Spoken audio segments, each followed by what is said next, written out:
Como habrán visto, subí ya al Classroom el nuevo foro para interactuar sobre la pedagogía de la modernidad y lo que voy a explicar ahora un poco es el texto que les pasé en el grupo. Ahí me parece importante identificar algunas cuestiones centrales. En primer lugar, plantear que la pedagogía de la modernidad es el resultado de la Reforma Protestante. Como ustedes sabrán, hacia el siglo XV hay una ruptura muy importante al interior de la Iglesia Católica en donde van a emerger nuevos actores vinculados a una transformación espiritual y de valores que van a encabezar Calvino y Lutero. Y esa reforma protestante tiene una expresión política, si se quiere, más tradicional en lo que se cuenta en la historia general, que es la historia de Enrique VIII. Si quieren pueden ver una película en donde se cuenta un poco esa historia. La película es la relación de Enrique VIII con Ana Bolena. Y la excusa política es un poco que Enrique VIII rompe o acelera la ruptura con la Iglesia Católica por la necesidad de separarse. Pero en realidad hay un fundamento político mucho más de fondo. Eso es una excusa. Es lo mismo que la Primera Guerra Mundial, la excusa del asesinato del archiduque, cuando en realidad de fondo había cuestiones mucho más profundas. Y esa excusa acelera un proceso de ruptura de la Iglesia Católica que se expresa en diferentes campos de la política y del saber, ¿no? En términos políticos, la ruptura de la Iglesia Católica le genera a esa institución un problema económico. La Iglesia Católica era un gran señor feudal, tenía muchas tierras, tenía capacidades de intervención en todo lo que fundamentalmente era el sistema educativo hasta ese momento, y al mismo tiempo también tenía mucho poder político. Lo que hacen las grandes monarquías es, a través de la Reforma Protestante, correr a la Iglesia, sacarle poder político, sacarle poder económico, porque empieza todo un proceso de desposesión de tierras de la Iglesia y de acumulación original del capital, y al mismo tiempo también empieza todo un proceso de disputa en términos de quién maneja el saber. Y ese manejo del saber encuentra en la pedagogía de la modernidad un gran debate. Es el debate entre los reformadores, Comenio, que es el gran operador de los reformadores, así como Lutero y Calvino son los grandes operadores en el mundo de la fe. Comenio es el gran operador político en el mundo pedagógico. Nosotros ya vimos, ya hablamos sobre la didáctica magna, ya saben ustedes más o menos en qué consiste. A mí me interesa que ahora entendamos el sentido político que tuvo la intervención de Comenio. Y ese sentido político está ordenado en tres cuestiones centrales. En primer lugar, me parece que hay una necesidad de universalizar un mensaje divino alternativo, de lectura de la Biblia en términos ya no de redención y de aceptación pasiva del mensaje de la fe, sino en plantear un mundo distinto y una lectura alternativa al que se hacía en ese momento, que tiene que ver fundamentalmente con interpretar valores que son los que difunden el nuevo pensamiento, que es el pensamiento de una nueva clase social emergente, que es la burguesía. Esa burguesía tiene como principal motor el desafío de moralizar a una parte importante de la población y de introducir una nueva escala de valores puesta sobre la obediencia, la aceptación del éxito y de la intervención en el campo de lo económico como un desarrollo necesario y esencial de la naturaleza humana. Y la idea también de empezar a pensar un método diferente de construcción social sobre la base de un paradigma alternativo al paradigma anterior, que era el paradigma feudal.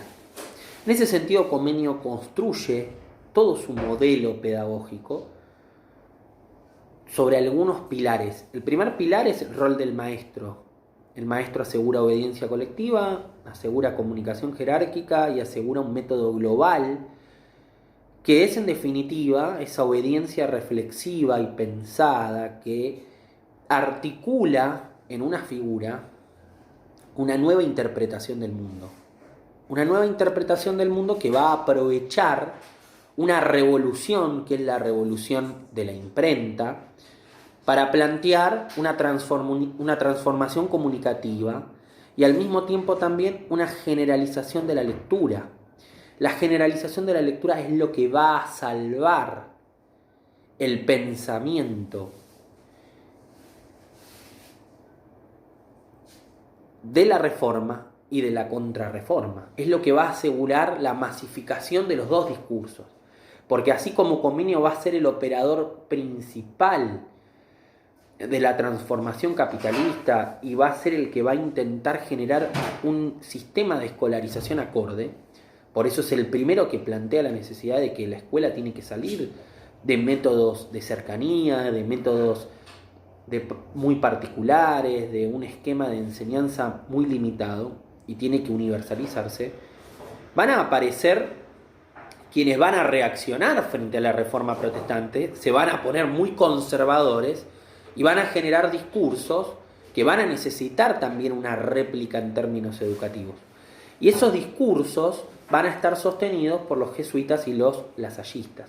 Los jesuitas con una visión muy fuerte de conservación y defensa de la ortodoxia católica, con una mirada muy importante puesta en el control individual y la vigilancia estricta. También ya vimos el método del alumno monitor jesuita. Y los lasallistas, intérpretes de una visión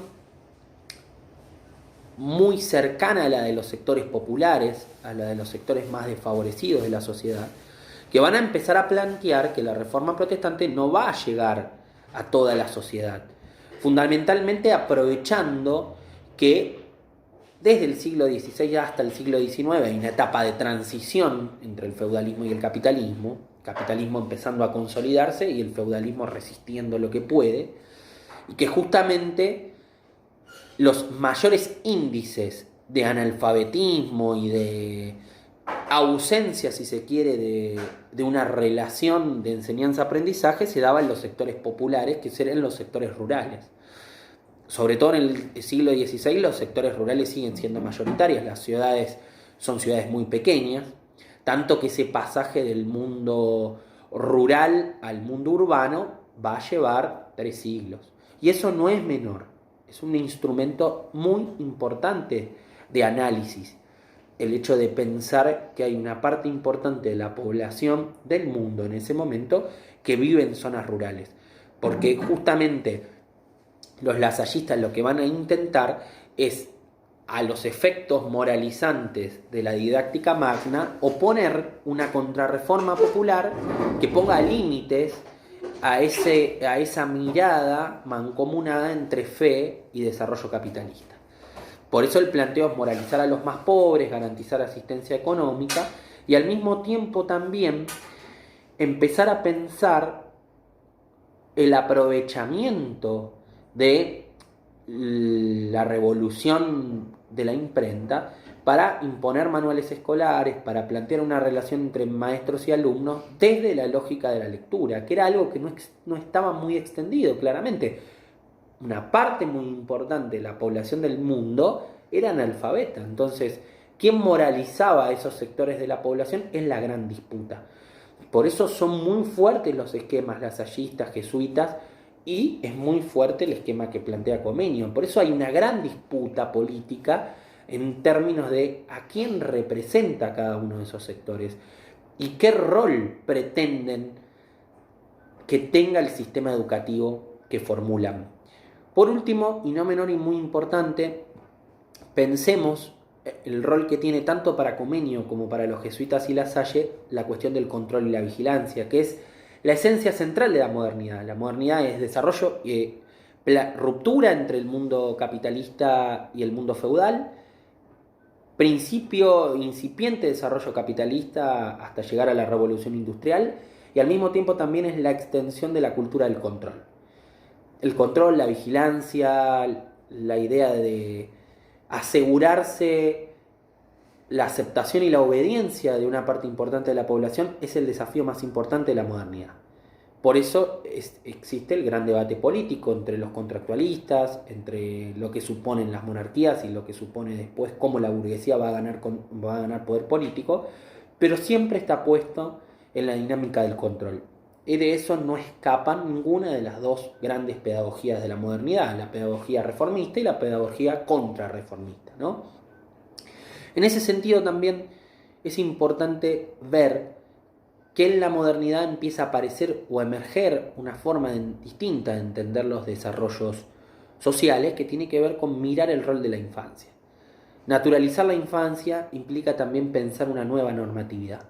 Y en esto del control, pensar nuevas normas de funcionamiento social es fundamental, porque la normatividad implica construir nuevas relaciones sociales.